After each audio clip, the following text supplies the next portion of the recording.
So it's election day in Singapore.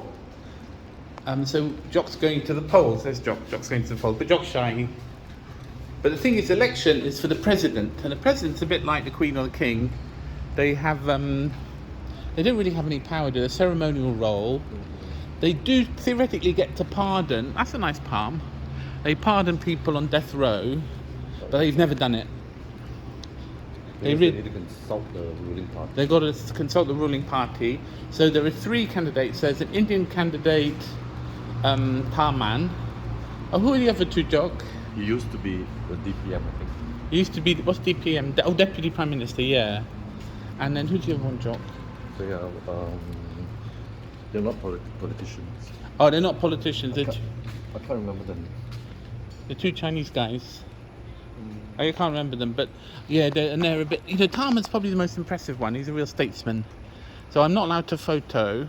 No, I think you can, but you can't go in. I can't go in. I don't know whether they... Look, it's very exciting. This is like the neighbourhood area where everyone's voting. So democracy in action in Singapore.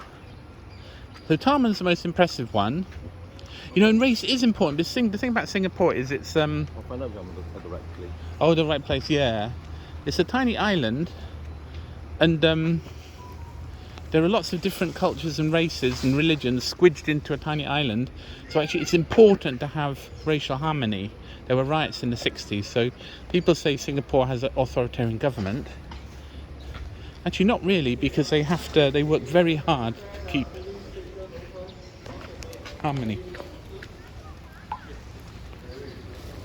Oh, it's this one, is it? Oh, it's a long queue already. Hello. Very long queue already. So I think it's important.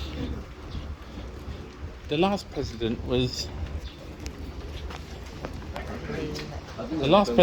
Halima was a Malay woman. It will happen very quickly. It's going to happen very quickly. I'll put it off now because people don't like being... Pause it. Shall I pause it?